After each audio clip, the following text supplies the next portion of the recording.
Marco, thanks for joining me today. Guys, welcome to this live Substack. We are doing it for the first time, so I hope you'll be patient with us. If there are any technical difficulties, we are trying to figure this out. But hopefully, we'll have a great conversation about the problems or vulnerabilities we might have in our medical device and pharmaceutical supply chains with Marco. So, Marco, I'm going to first start by asking you to briefly introduce yourself to our audience. Yes, hey Naveen. Thanks for organizing it and thanks for having me. My name is Marco Felsberger. I'm a senior advisor for supply chain resilience at Prewave. Prewave is an Austrian SaaS company focusing on AI-driven supply chain risk and resilience management, including the TRN mapping and all those things necessary to create a resilient supply chain. Yeah, next to that, I run my own Substack as well, as you know, and I've been in the industry, in the risk and resilience industry, almost for the last 20 years. So that's a few words. Great. We are going to talk about your Substack because you write about resilience. Definitely, it's a very important topic, and I think very relevant topic because in my circle, people talk about risk management, but I think many times we cannot foresee what's going to happen in the future. Let's just take the example of tariffs, right? We knew tariffs might come, but we don't know. There's so much of uncertainty about tariffs, and who's going to respond how? We just don't know how it's going to work out. So we cannot really predict what the future is going to be like. So that's why I think talking about resilience is very important. So, Marco, I'm going to first set the stage for our audience. I know some people have joined. And guys, if you have any questions or comments, please continue to share that with us. We'll try to respond. But the situation is this. The new Trump administration has come in and really taken a pretty hard look at our trade policies. And they are saying that we're going to impose tariffs on countries which are not playing by fair rules against us, against the US. And we have all heard about tariffs being imposed on China, on Mexico, on what else? Canada, right? Even Canada, there are tariffs. But what I read in this amazing report from PricewaterhouseCoopers, which did an analysis of how it's going to impact specifically pharmaceutical and medical device supply chains. There's a lot of uncertainty because there might be a second phase in this tariff conversation where there'll be an evaluation of where we have the trade deficit, the highest trade deficit, which countries we have the trade deficit with, and which countries are imposing tariffs on US goods disproportionately higher than what we are putting tariffs on their goods. So there'll be an evaluation. I think that evaluation is supposed to be completed by April 1st. So it's coming.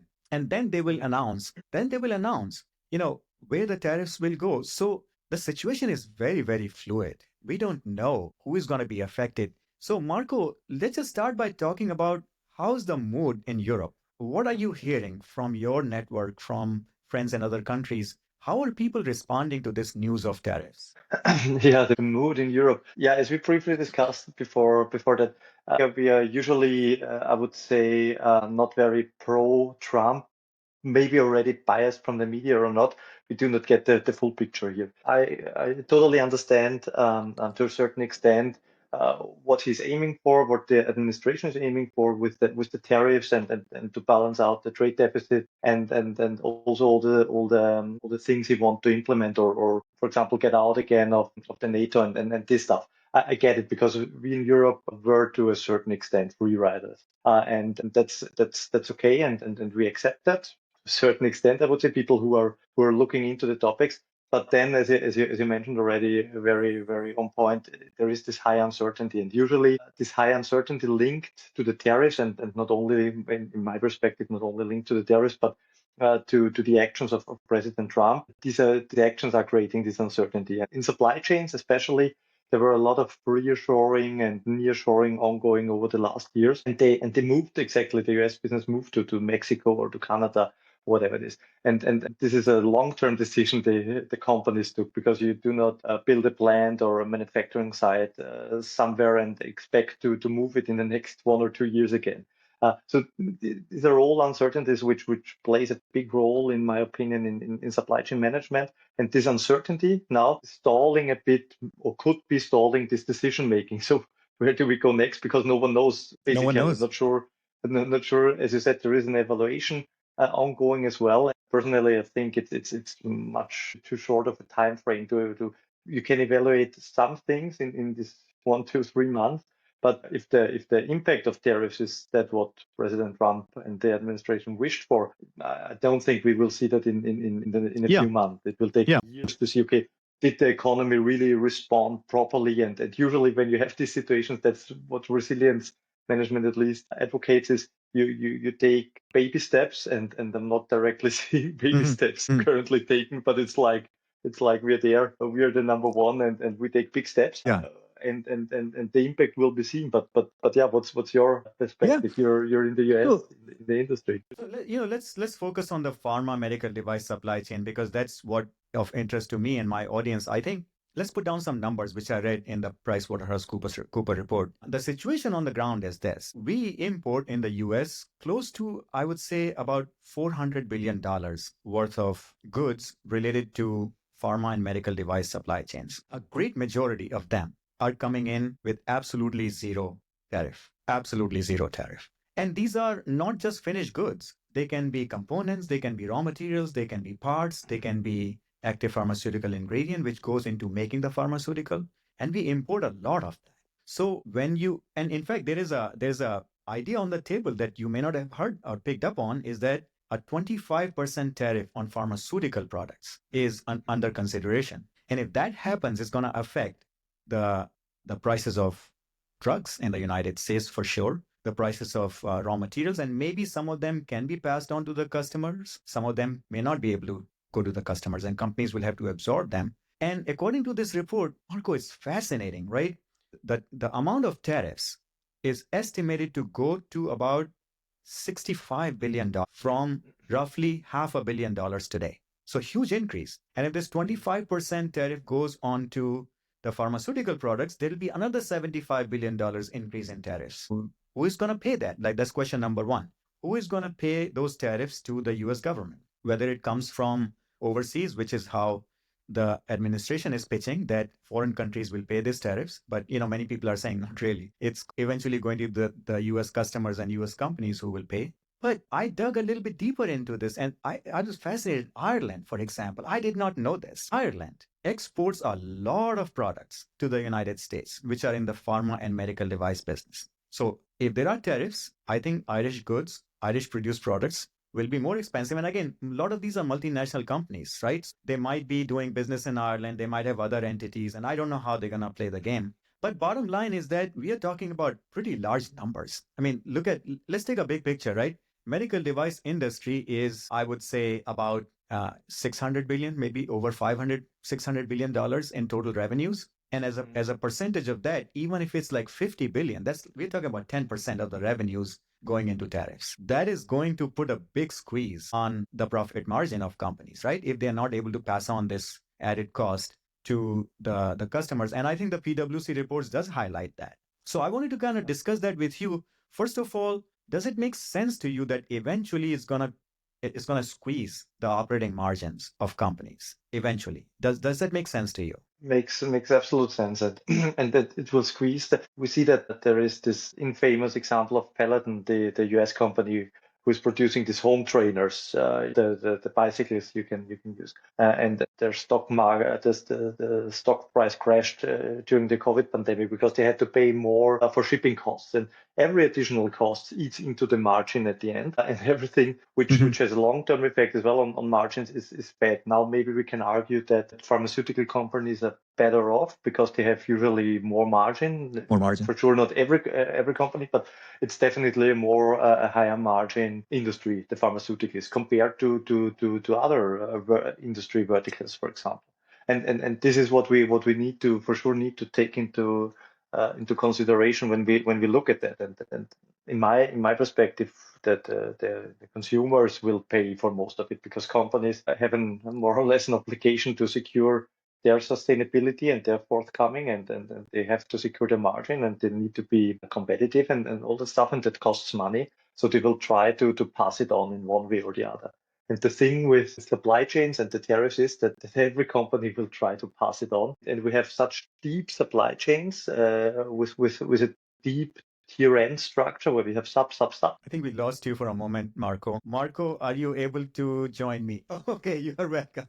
Welcome back. Well, I was just having fun. I was just I was just talking, and I know we still have a lot of people on the chat. So I was sharing a lot of information. So here, let's go into in the next 10 minutes or so. Marco, I want to talk to you about resilience, right? You talk about resilience and why, first of all, why resilience for supply chain particularly is an issue now because the supply chains are so complex. Why is it? Very good. So basically, what we're looking nowadays when we are what we developed over the last 20, 30 years, our international companies is a very complex or complicated structure of sub suppliers. So the globalization took us a long path towards the work will be done where it's the cheapest. So it's at least on a short-sighted view, we saved a lot of money, and now we are paying back in many different in many different ways. So we look at when we look at companies, for example, with the tier ones, the direct suppliers, and they come to us, for example, and say, look, we have I don't know 600 direct suppliers. Please look into the for this certain product or product range. Please look into their tier N structure. Then we return at a certain point when we look at the tier 3 level with a few 100,000 suppliers probably. So that's a lot. There is this one I say for supply chain which I really like is about a pencil, and they say, okay,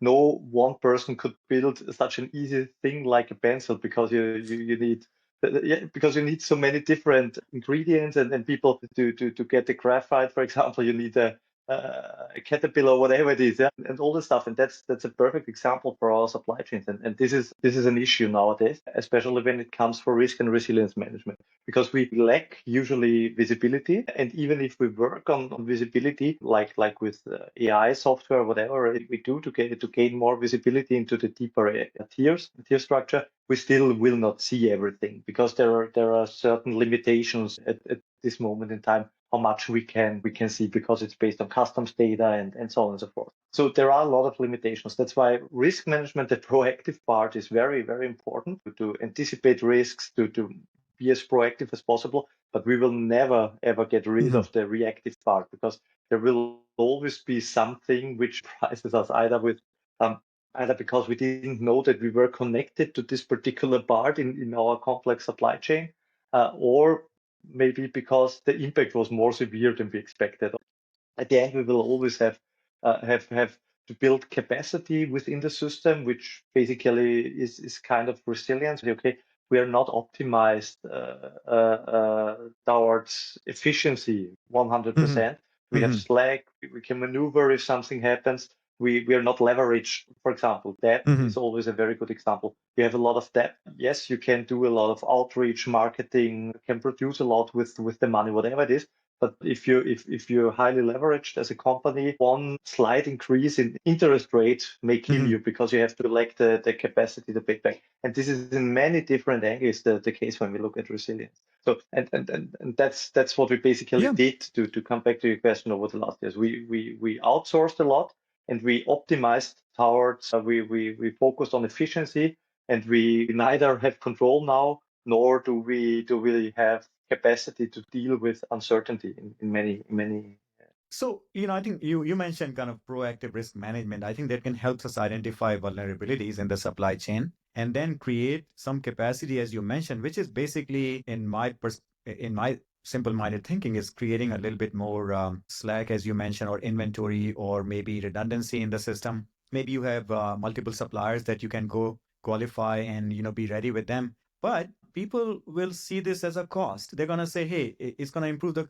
How do we change the conversation from cost to more like planning and investment? Like this is an investment in the future, and you have to kind of same thing like things like maybe like buying insurance is like setting aside some money to buy insurance and stability and security in your supply chain. Do you see a potential for that conversation to happen now that the tariffs have become such a big deal, right? This is a global topic right now. Tariffs are a global topic.